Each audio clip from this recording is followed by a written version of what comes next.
Inspiring conscious minds at conscious times. Welcome back to Troy Let's Talk Real, and I'm Troy. So the next gen consoles are upon us, a little bit over a month. The PS5 and the Xbox Series S. Very excited, right?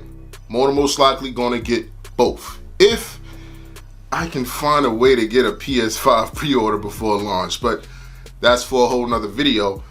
But in this particular video, I want to ask you, the gamer, what are we really getting with these next gen console units? And at the end of the day, do you feel like they really need it? Let's get into that. So let's get into the innards of the PS5 and what's inside of it and what's making it actually next gen. Well, it's rocking an AMD Zen 2 base CPU with 8 cores at 3.5 gigahertz, 16 gigs of GDR6 memory, and a custom RDNA 2 AMD GPU that puts out 10.28 teraflops of processing power. And you might say, well, what does that mean? What have they described to us and told us the next gen benefit features will be? Well, you'll be able to load games quicker. You'll be able to quick resume, right? You'll be able to use a solid state hard drive, which from the looks of it is going to be crazy expensive, because now you have to get somewhat of a proprietary one for the next gen console until they have some aftermarket ones that are released. But to me, as a gamer, that's not enough, right? We haven't even seen the UI of the PS5 at this particular point. And it's crazy because, like I said, we're a little bit over a month before this console's supposed to launch. And there's so many things that's still in the dark that us gamers have to just put our faith in Sony and Microsoft and just assume that they will do right by us and they will give us exactly what we want. Now, to be honest, I have a PS4 Pro, and if the PS5 was not launching, I would be fine with that. I feel like the PS4 still has enough life in it for at least another couple of years. But I understand the way this gaming generation thing works.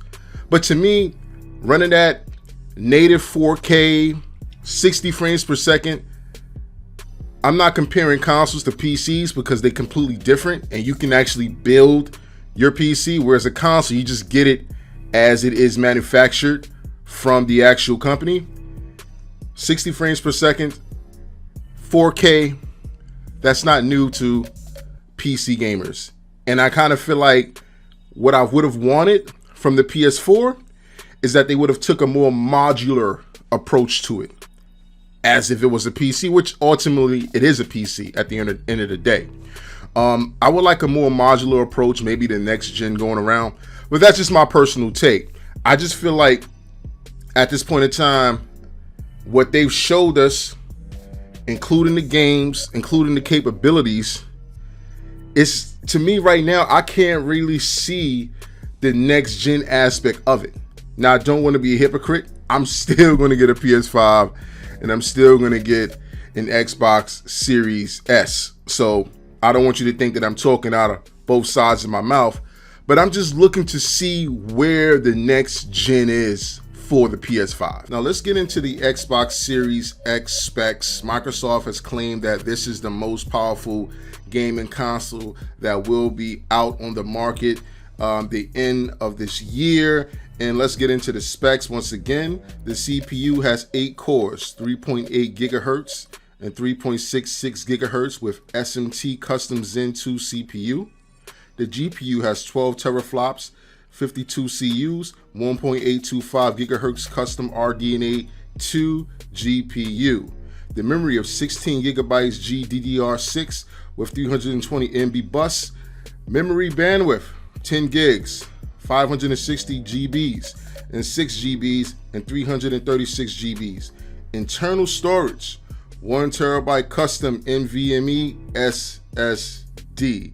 The die size is 360.45 millimeters, and the processor is a 7nm enhanced. Now, I'm not a PC guy. I've always been a console guy, even though I have a PC which is capable of running last gen games, but I'm not invested in that particular field, right? That's not my place. That's not my environment. I'm more of a console guy.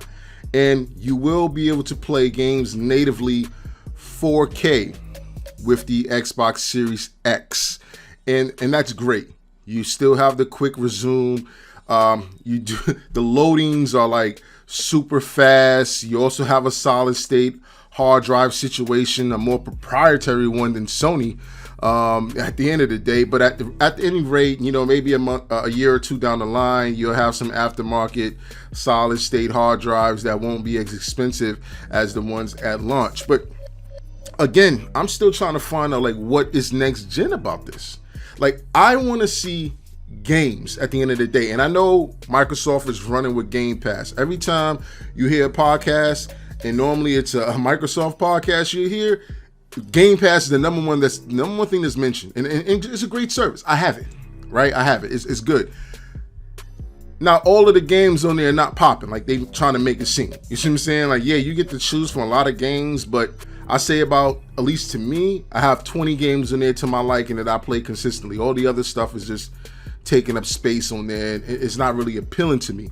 But of course, with Game Pass, any Microsoft exclusive, obviously you'll get first on Game Pass and you'll get it for free. So that is an additional savings for gamers who subscribe to Xbox Game Pass.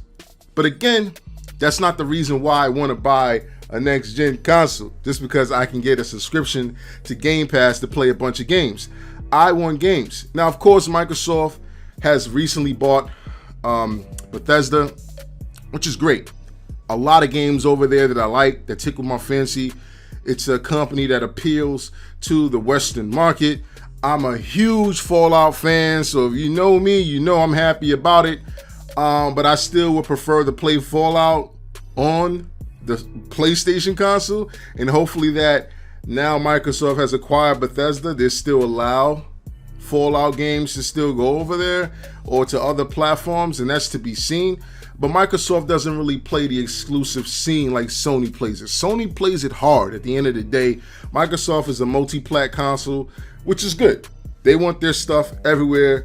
They want their games to be played everywhere, and I can respect that. And they also have the most powerful console, so if you're looking for that as well, you can get it there. But again, they're lacking exclusives. And when I'm hearing that a lot of the exclusives that they are working on from studios that they acquired in the past couple of years, they're not ready yet.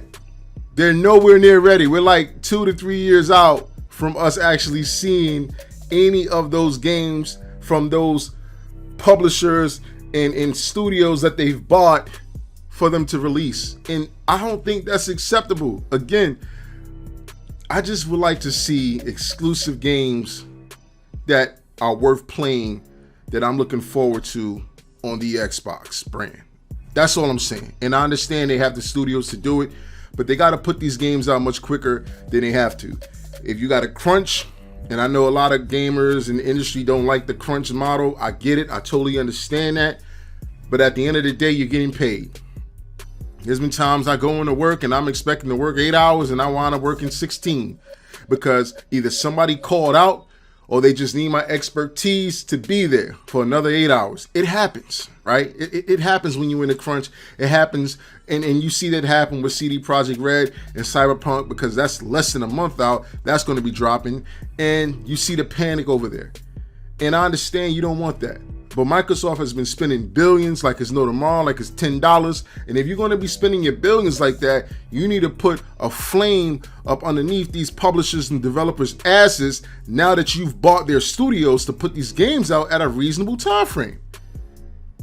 I mean, Sony takes long and takes some time to put out their exclusives. I'm not trying to say that they don't. Their exclusives just don't come out.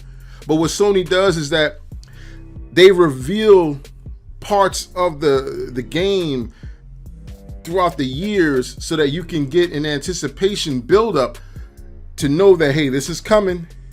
This is how far we've come. This is our development approach. This is our stance at this moment. And Microsoft just doesn't do that. They'll put out a trailer of Fable, and we don't know when Fable coming out. We don't know how long they've been working on Fable. We don't know if Fable's going to be next year. We don't know if Fable's going to be this gen. Is it going to be at the end of the generation? It's just ridiculous, man, at the end of the day. And I just feel like And I don't want to go off on a rant, seem like I'm ranting or complaining, because I'm a gamer and I'm going to get both consoles. But I need to be impressed. I really need to be impressed. When the 12th of November hits and these consoles launch, I need to be impressed. I need more than just 4K. I got 4K now. Even though it's super sampling and aliasing and everything like that on the PS4 Pro, I get it. But I need 4K now. I already got that now. So what else am I getting? Faster load times, great. What's going to be the difference in the games? That's what I want to see. Are you going to have more dynamic open worlds that's more realistic, real to life? You're going to be able to cram more NPCs in it that respond more realistically. Like what's the jargon that they keep using? Well, this is next gen. Well, if it's next gen, then show me. In November 12th, you will be able to show the entire world. Anyway, guys, this is Troy. Let's Talk Real. Please don't forget to like and subscribe and share the video. Peace.